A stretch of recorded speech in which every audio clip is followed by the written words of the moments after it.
Shavuot is upon us. It starts this Sunday evening. It's a 2-day holiday, so it starts Sunday night and it's Monday and Tuesday. Shavuot commemorates the giving of the Torah at Mount Sinai. It also is exactly 7 weeks from the holiday of Passover. We've been counting down the days as we get closer and closer to the holiday of Shavuot. So we're going to have a major celebration here. First of all, Sunday night, there's late night learning. Why do we stay up all night, Sunday night, studying the Torah? Well, it's in order to... Are we on, by the way? Yeah. Right. Oh, okay, just check. Forgot to check with my boss. It says as follows. It's a strange reason. It says to fix the error of our ancestors. What does that mean, to fix the error of our ancestors? We're always blaming our ancestors, right? Well, it says that the Jewish people left Egypt. They went into the wilderness. The splitting of the sea takes place 7 days after the Exodus. Now they're in the wilderness, and they're told that God's going to reveal himself to all of them in a 7-week period of time. And so they're counting down the days with excitement, with anticipation. They're moving through the wilderness. They get closer and closer to Sinai. And it's when they arrive at Sinai, now the next countdown begins. There are a week to go, 7 days to go, 5 days to go. You can imagine God's going to speak directly to each and every single one of us. The God that took us out of Egypt, the God that performed all these wonders, is going to talk directly to us. And so the excitement is building. And it comes the night before the revelation is to take place. The Jewish people went to sleep. Our ancestors went to sleep. And they slept in. And God tells Moses, I'm here. You want to wake them up? Go knock on their doors and tell them, we have an appointment?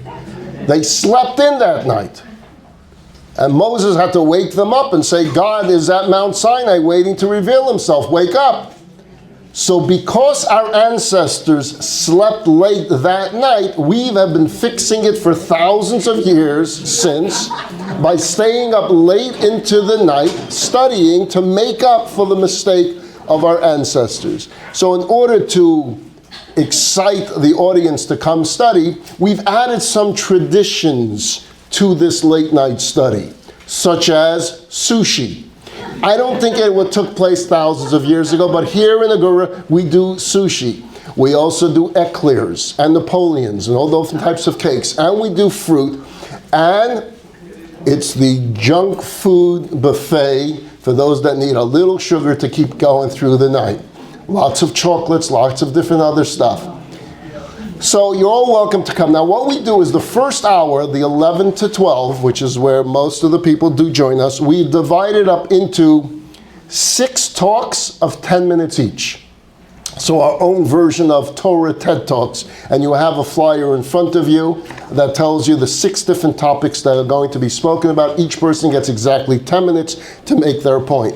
Then there is what we remember in school called recess. Remember recess? You get 10 minutes to stock up on more snacks, and then I'll be teaching a class after that that will be on the theme of the Baal Shem Tov, the life and the teachings of the Baal Shem Tov, because Shavuos is also the Yortzeit, the date of passing of the Baal Shem Tov.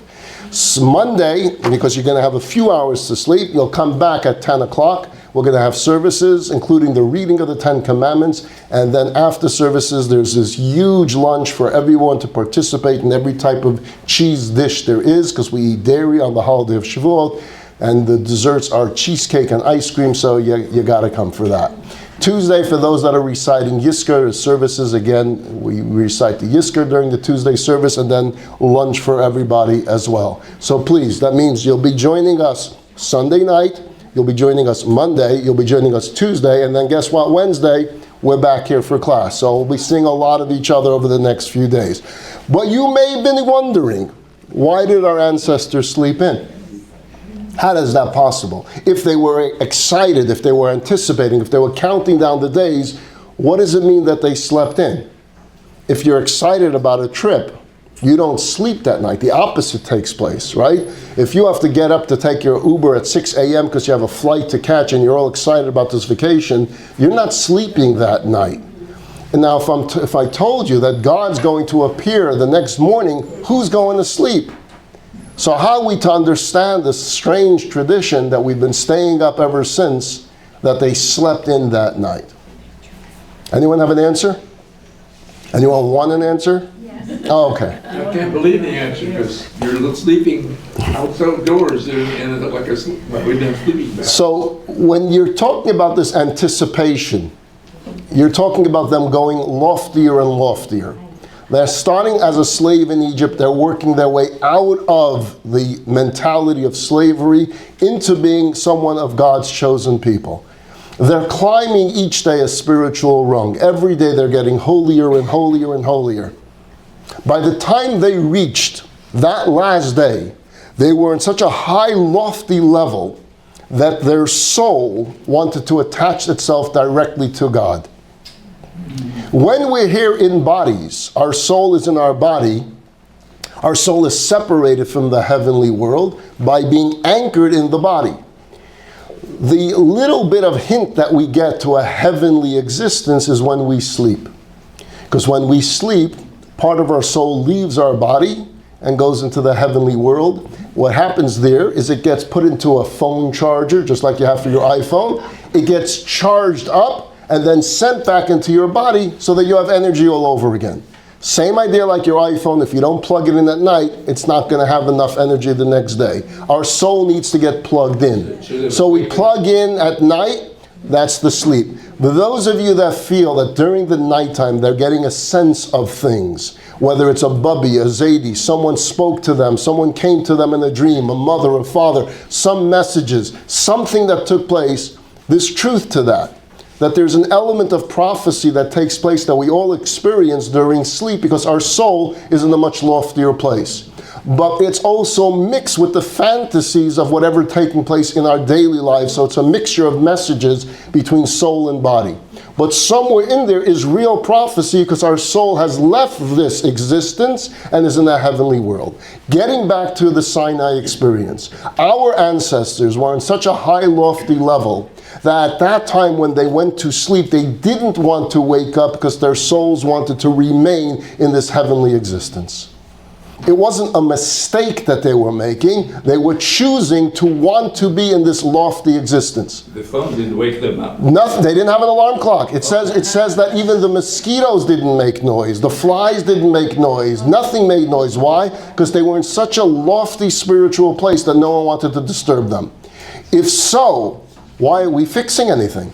Then they were doing good. Right. And the answer is, the reason why God says to Moses is wake them up, is you're missing the point of what life experience is all about. It's not about racing to get to heaven. It's about doing it on earth.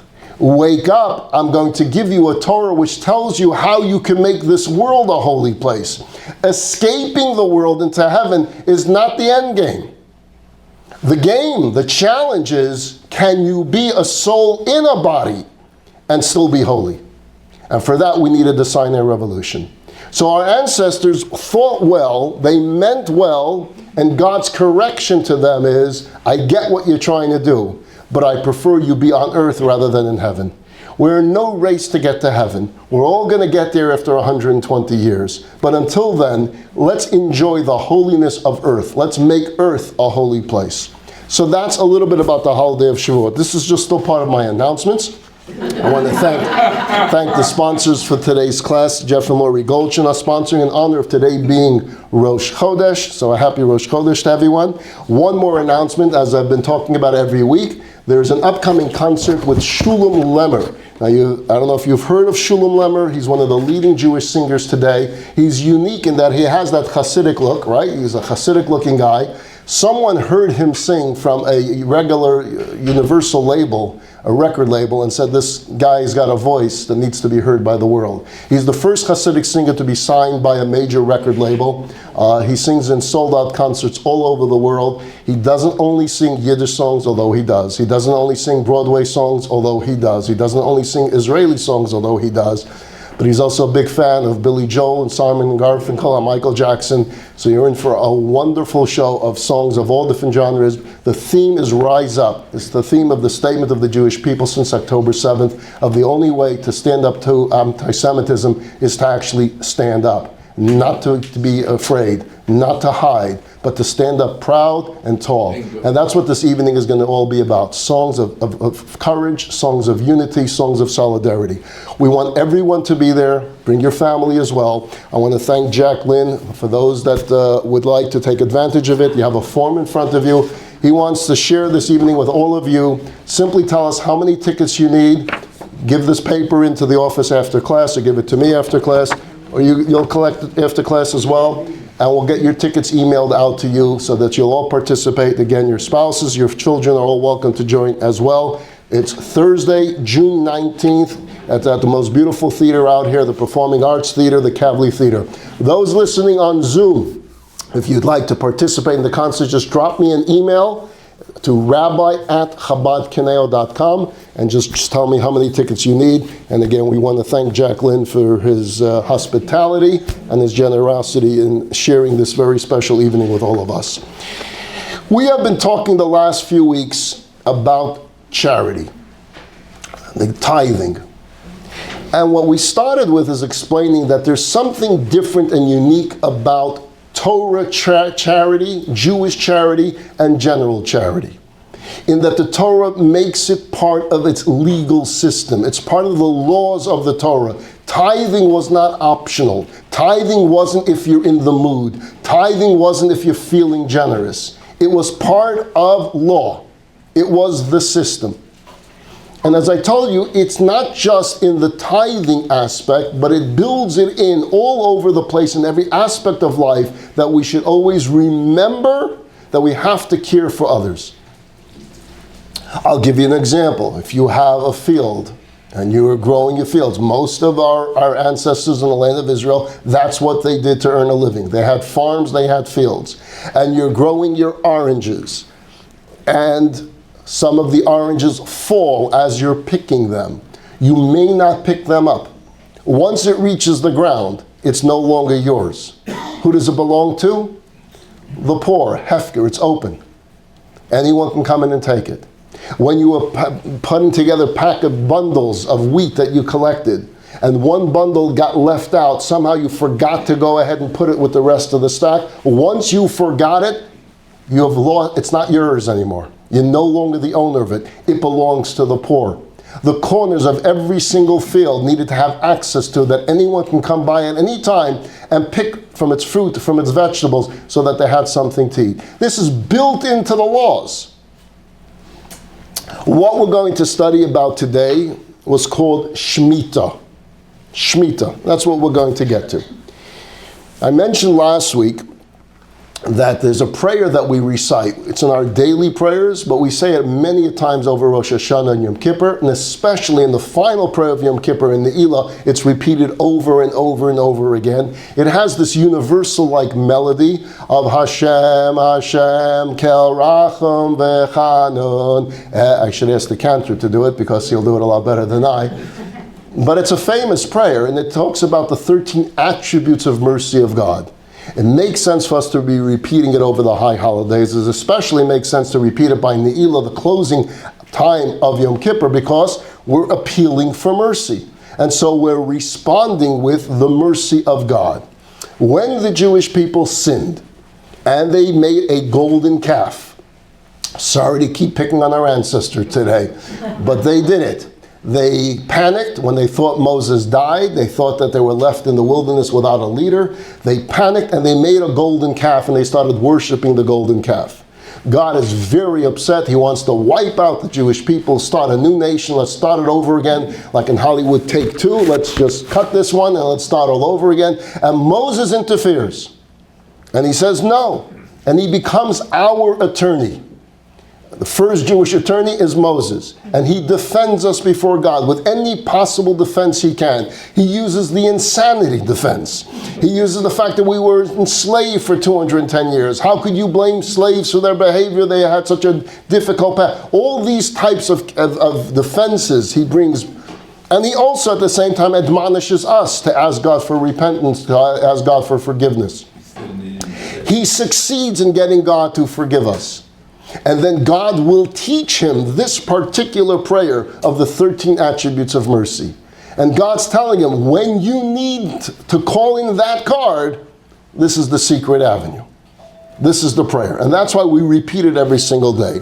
But it's interesting is that it's based in the Talmud where it says that God appeared before Moses in a vision, dressed, get this, like a cantor wearing a tallis. That's the way he appeared to Moses. And God says to Moses, when my children will seek my mercy and forgiveness, I'll read you the Hebrew and then translate it. Yasu lefonai keseder hazeh. They should do this.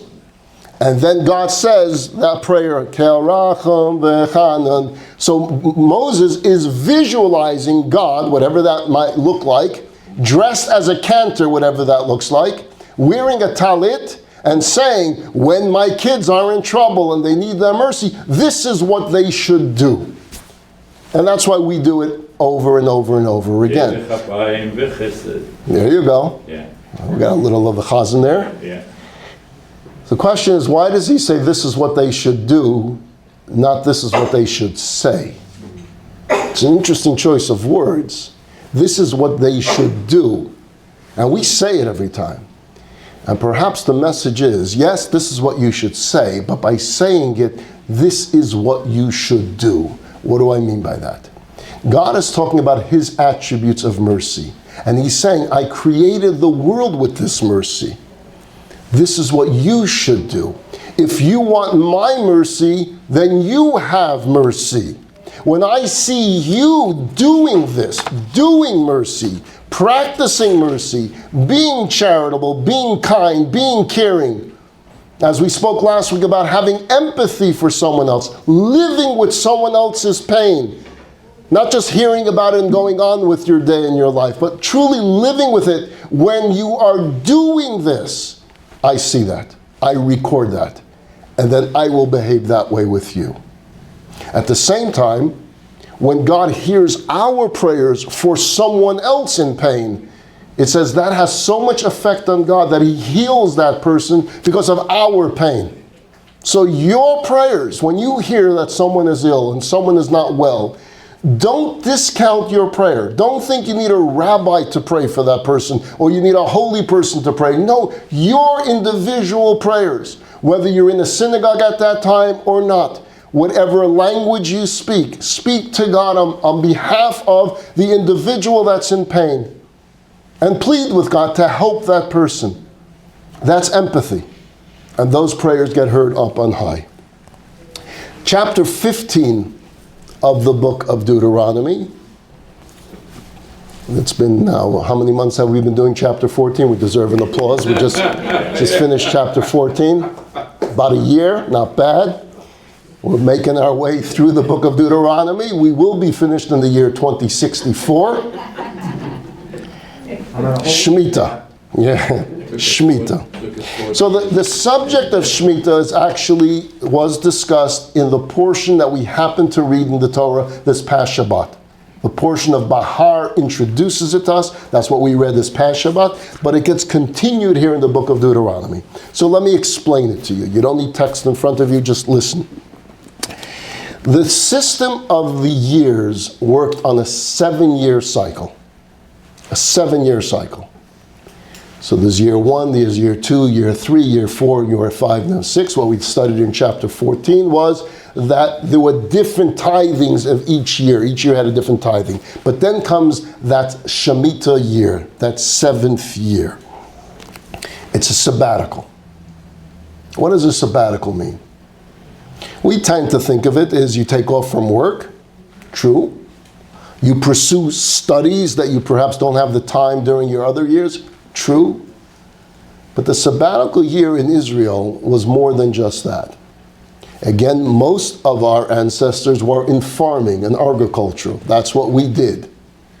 God says, come year 7, you leave it alone. Don't touch your field. You can't plant. You can't prune. You can't plow. You can't pick.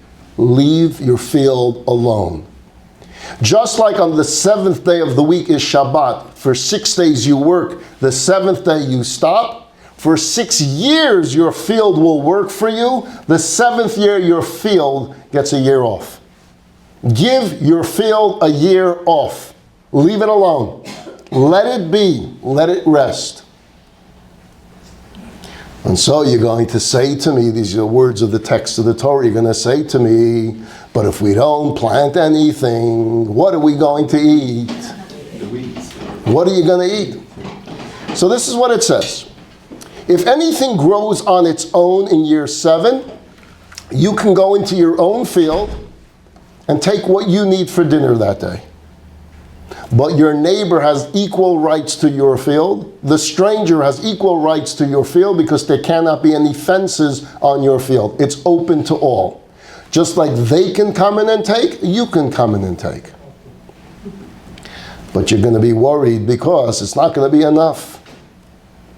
And you're going to be worried also about year number 8. Because you can't start planting again until after Rosh Hashanah of year 8.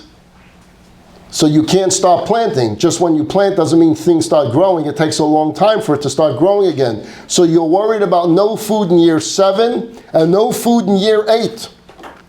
But you got to leave the fields alone. So God says, challenge me. Challenge me. I will show you, if you listen to me, I will bless your fields in year 6. That it gives you 3 times the crop of year 5. And you'll have enough then for year 6, year 7, year 8. If you store. But you got to listen to me. You have to listen. If you follow me, you will see the blessings.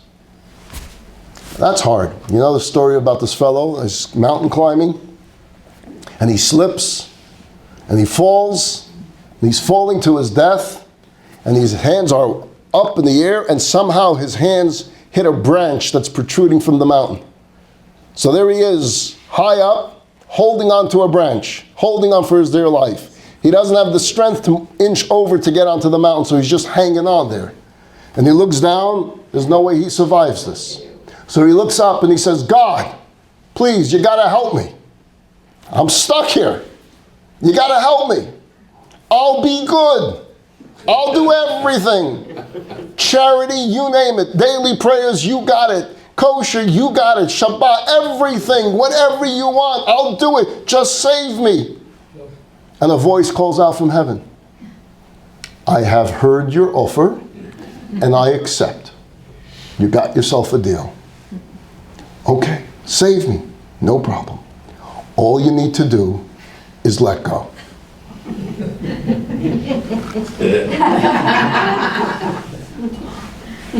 Anyone else up there? Letting go is hard. Actual having faith and putting your life on the line with that faith. Faith, when you just talk about it in a lecture, is easy. Right? We can talk about faith. People can write books on faith. It's an easy subject to talk about. It's not an easy subject to live with when you're going through the crisis. That's when faith is different. It's easy to talk about faith when everything is going well for you. Talk about faith when someone is struggling, when they just got their pink slip and they're unemployed and they don't have the ability to pay their mortgage, and you say, don't worry about it. God will take care of it. Faith is a challenge. God says when he teaches these laws, I know what I'm presenting to you is just let go. I know that. And I'm telling you to do it anyway. Test me. Challenge me with this faith, and you will see how much I will bless the land. Shemitah is hard. It's not just tithing. Tithing during the regular year means you're holding on to 90%. You can do that. You can get through a year doing that. Letting go, completely letting go, and believing that somehow it will appear. Wow, that was hard. Now people say, and there's something to it, that this was because fields will actually grow a lot better if it does have a year off. that the way God created the world, that the field itself shouldn't have to work full time all the years, that it needs time off, and therefore that the Shemitah years is really brilliant farming advice. Now, it could be very possible that the field does behave a lot better if it does have time off. Yes. However, 2 points. Number one, if so, the blessings would have been in year 9. That's when the blessing would come because you gave your field the year off. God is saying, I'm giving you the blessing in year 6. That only a God can do. If the idea is that the field needs to regenerate, then as it regenerates, that's when it will start growing stronger. So years 1s and 2s and 3s would be its stronger year. 6 would be its weakest year. And God's saying 6 is the year that I'm going to bestow my blessing, so that you know it's not because of your great farming techniques. It's because I'm blessing it. That's number one. Number two, if we were as a country, okay, we were going to establish this. Let's rewind the clock. Okay, Joseph is the prime minister of Egypt, and he's brilliant when it comes to how to get out of the famine, right? And he comes up with a plan, right? So let's suppose you're Joseph and you're coming up with a plan, and you know that the fields need that year off. So if you're a brilliant person and you're in charge of a country, what you will do is you will say, we're going to divide the country into regions. This region will give their fields off on this year, but the rest, 90% of the country, can still grow their fields. The next year, the next region, the next year, the next region, so that every year, 90% of our fields are still growing. But here we're being told what's looked like as national suicide. All the fields have to shut down in the very same year. That's not brilliant farming at all. That's national suicide. The whole country, no one goes to work that year. How do you survive as a country then? That's the message from God. You need to always remember at all times that you're only here because I am blessing you. Because I need you in the land of Israel. I need you as a chosen people. I have given you a mission. You work for me. And if you work for me, we're going to do things on a very different level. And that takes faith. Yes, shut down all fields in the country this whole year. All fields. And watch the blessings that I will bestow upon Israel during this period of time, during the time of year of Shemitah. It gets better. I'm not finished with this part of it. But it gets better. Because what it says in chapter 15 about this particular year of Shemitah. So the Torah does a number of things. It wants to encourage us to give each other loans. I'm not talking about mortgages. You need to buy a washing machine and you don't have the money. You go to your friend, can I borrow? I need $400 to buy a washing machine. The Torah doesn't want you to charge interest. It wants you to do it as a friend. Help your friend out. He's not asking for charity, he's asking for a loan. And he's going to try to pay you back. So there were a lot of loans between person and person because it was highly encouraged in the text of the Torah. God wants us to give out loans to each other if it's a time of need. God considers that charity, by the way, even though it's a loan. In God's eyes, the fact that you are showing this kindness and giving someone an interest-free loan is an act of kindness. It still goes on today. It's called a gemach. Every community has one where people have access to funds, not mortgages that you have to buy a house, but let's suppose you need some help with a down payment, you need some help with medical bills, that we're there for each other and we help each other. Here's the clincher. Come the calendar, and it's now the first day of the 7th year, that Shemitah year. All loans get canceled. Wipe clean. Wait, Wipe clean. I thought that was the Jubilee year. No, that's the Jubilee years, the contracts, the sale of lands come back. The loans, 7th year. I didn't know that. 7th year. And then the Torah will say, so you're going to say to yourself, your friend needs a loan. And it's year number 6. And you're making your calculation, you're saying, hey, if this was a year number 1, I would risk it because I have 6 years to collect. But it's year number 6, and it's June. And the 7th year is in Rosh Hashanah, which is just 2 months away. not a good idea for me to give a loan now, because all this person has to do is not see me in the streets for 2 months, ignore my emails and ignore my text messages, and the loan gets canceled. Says the Torah, you may say to yourself, in the 6th year, it's not a good time to give a loan. I'm asking you to give the loan anyway, because ultimately I'm the one that pays back. Wow, does that take faith? God says, give the loan, and if it gets canceled, I'm the one that pays you back. You could trust me. I'm good for my money. Shemitah. It's such a powerful concept of faith. It's living in a world of reality, a world of farming, a year of commerce. It's working in a period of time where we're interacting with each other on one level, but at the same time living at all times with faith that there's a God watching over every single transaction, watching over our farms, watching over our fields, watching over our income. Hard stuff. But the challenge is there. And the challenge is put out to us that this is what God wants to see from his people. Can you live a full year of Shabbat? Now, one of the reasons that he says is, I've given you a Torah, I've given you so much stuff to study, and at the same time you're busy. You have jobs, you work every week, 6 days a week you shall work, so you're busy. Just studying 1 day a week on Shabbat is not going to be enough. So I'm going to give you a year, a full year of spirituality. A full year. You don't have to worry about going to work that day. The whole year, study, be spiritual, visit Jerusalem. This is what I want you to do. I'll take care of you. You do what I'm asking you to do. Yes, go ahead. People are asking me about this for many years. Yeah. When does Shnat Shemitah is? How do you know you're the first year or the 6th or 7th? We've been counting. It started from when they entered into the land of Israel, I believe, and we've been counting the years. I'm going to tell you a story about the 50s, I believe. 1952 was a Shemitah year in my story.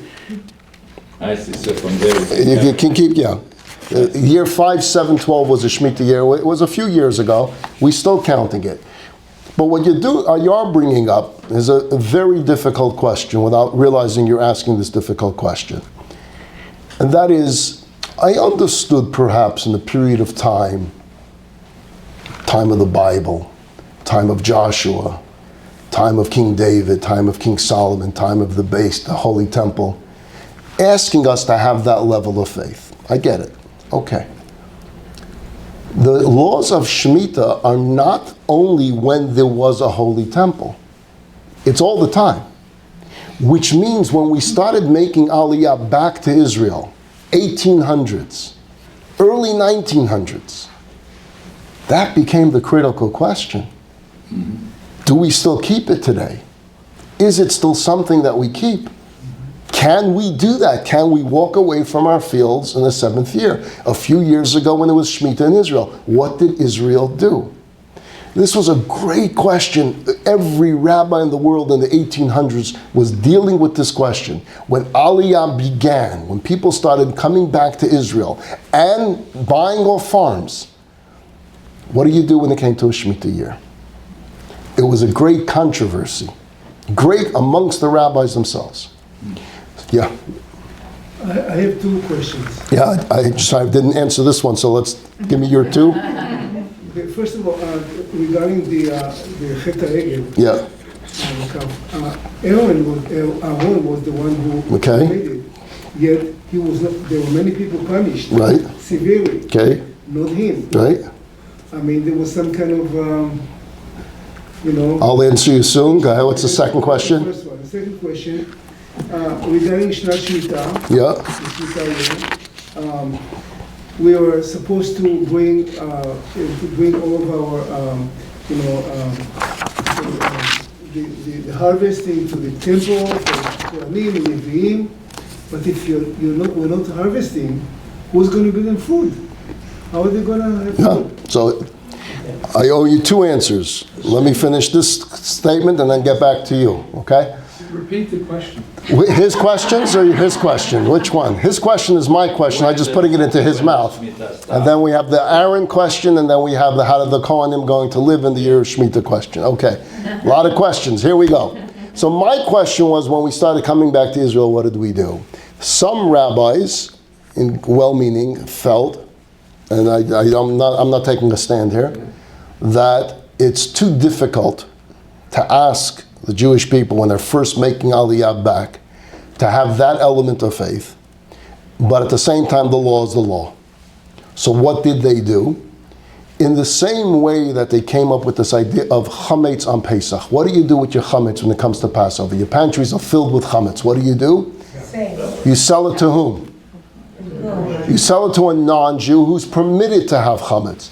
They came up with a similar idea of selling your field to a non-Jew for the entire year.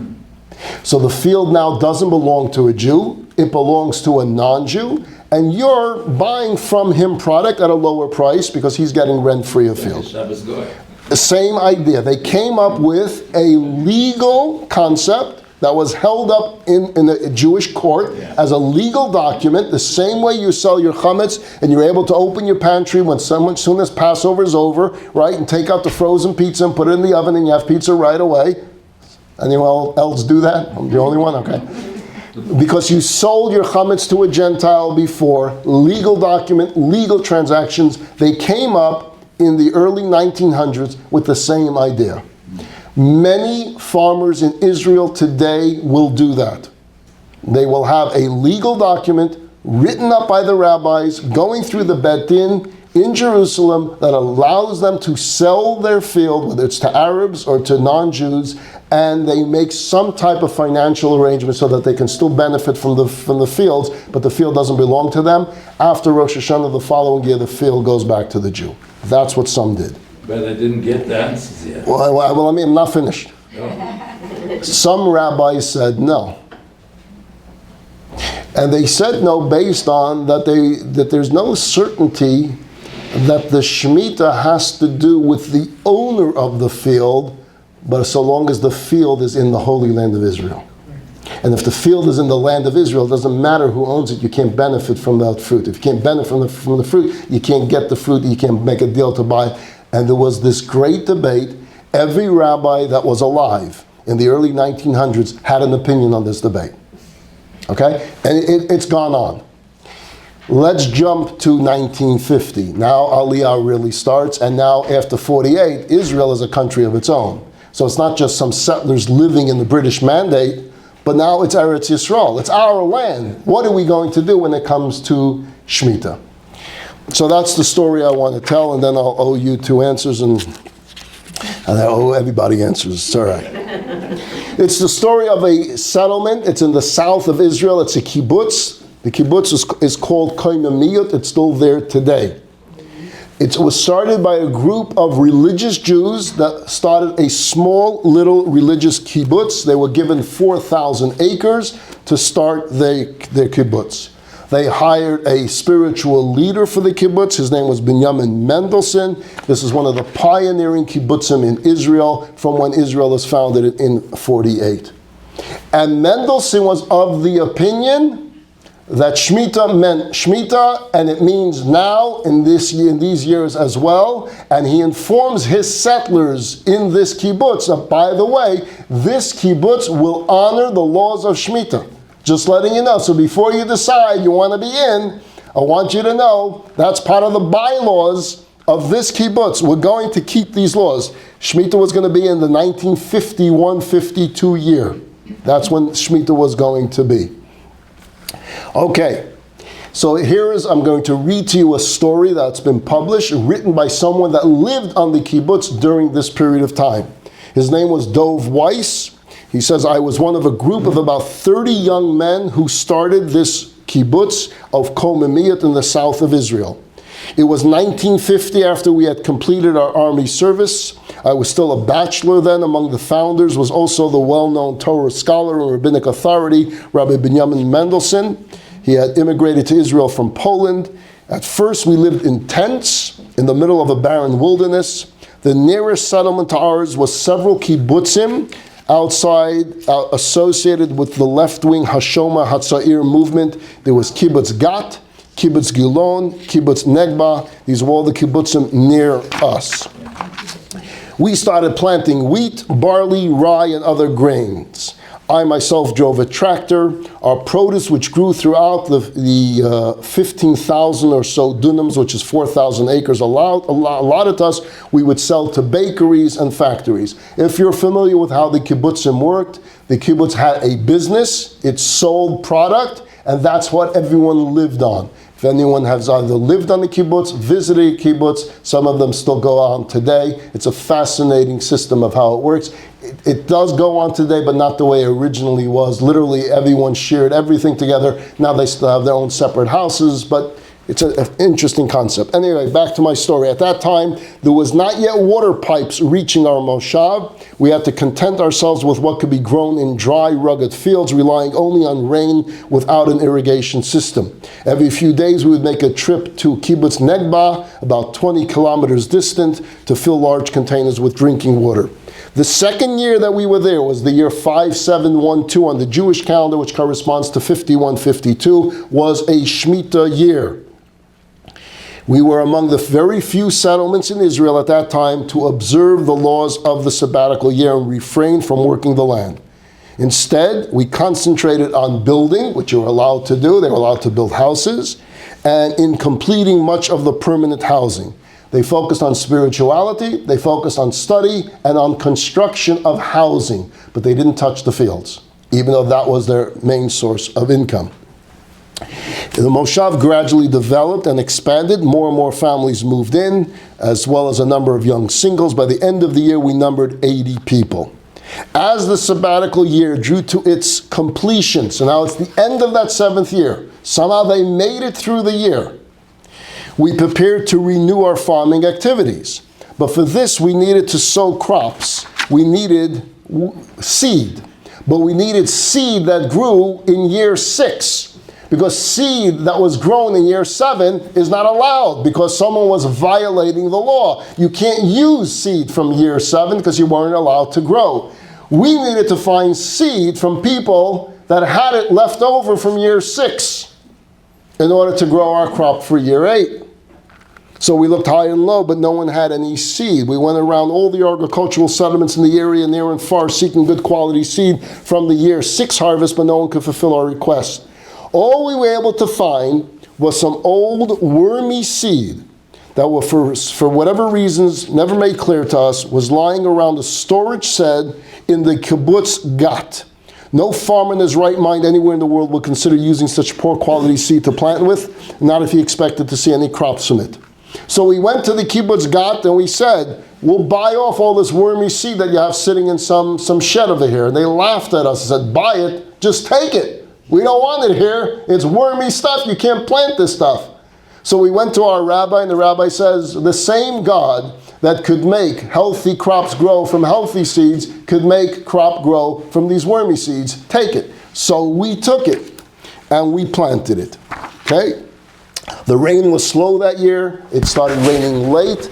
And all the fields in Israel were struggling because of the late rains. In Israel, if it doesn't rain, we're in big trouble. That's why here in exile, outside the land of Israel, we pray for rain in Israel because they desperately need it for survival. That year, there was a drought. It didn't start raining until later in the year. And then when it rained, for whatever strange reason, the only fields that took off like crazy was our fields. Komamiyot became the place for everyone to come to. They came literally as tourists to see what happened here. How is it possible that these fields are growing wild? All the other kibbutzim nearby were all having drought years, with the exception of ours.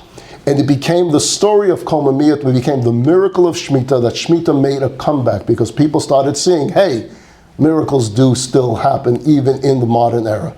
Shemitah today is quite popular in Israel. It has gained a lot of popularity where a lot of religious kibbutzim and farmers do keep it. There are funds that are collected in case they need funds to get through the year. People give charity to help these people out as well. But somehow, all these farms, all these fields that keep Shemitah, you are seeing blessings in their fields. Some are relying on that document where you're selling it. Some don't rely it, but it still goes on today. I have a lot more to say about Shemitah, which I'll continue next week. I do want to finish, though, on your question.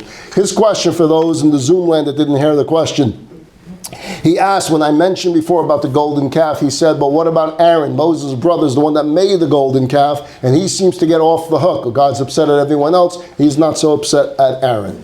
We studied the story of the golden calf here at the Lunch and Learn class for a period of about 2 years. It took us to study it, but I'll give it to you in brief, because I don't want to keep you here for 2 years, because we have Shavuos in the middle of a concert to take care of, so I'll try to rush it. Everything that Aaron did was for one purpose and one purpose only, to stall. The mistake of the Jewish people was they thought Moses died, because Moses says, I'll be back in 40 days. They started counting the 40 days when Moses left. The 40 days really started when Moses reaches the top of the mountain, which is a day later. So they're off count. And as much as Aaron is trying to tell them you're off count, they believe they're correct. And when Moses doesn't return on time, they think Moses died and they begin to panic. All Aaron needs to do is stall. He stalls for a day. Moses comes back. The crisis is over. Everything that Aaron does is about stalling. He says to them, go bring me your wife's jewelry, knowing wives don't part with jewelry. It's about stalling. It'll take them a while to argue with their wives to get the jewelry. It says that they went and they grabbed the jewelry from their wives. The wives didn't give them the jewelry. So he says, all right, let me melt the gold. Again, it's stalling. Let me mold the gold. Everything is about stalling and stalling and stalling. And when the mob, and he's facing a mob, and we see from the Hebrew words that there are a mob attack on him, he says, all right, come back tomorrow. For him, tomorrow is Moses comes back. The verse then tells us, but they got up early in the morning. They didn't wait for their regular time to wake up. They got up early and they started worshiping the golden calf. God knew everything that Aaron was going through. His choice was to be killed or to stall. He chose to stall. Did he live with regret that he should have given his life? Yeah, he struggles with it himself. We find numerous times where Aaron hints to us, alludes to us, that he's struggling personally. When God says, you're appointed as the high priest, he doesn't want to take the job. How can I be the high priest? I'm the one that was involved in the golden calf. But God says, bring a calf as your offering, meaning, I will forgive you. I will forgive you for every part. So again, I gave it to you in a very nutshell. Your second point was, if everyone kept the laws of Shemitah, how are we going to give tithing that year? Well, everyone had to participate in having that level of faith. Even the Kohanim, the Leviim, the poor people, we all had experienced it nationally as a nation together, having that element of faith that God will watch over all of us. All right, I'll take one more question and then you're going to have lunch. Yes. Usual on a question and comment. All right, go ahead.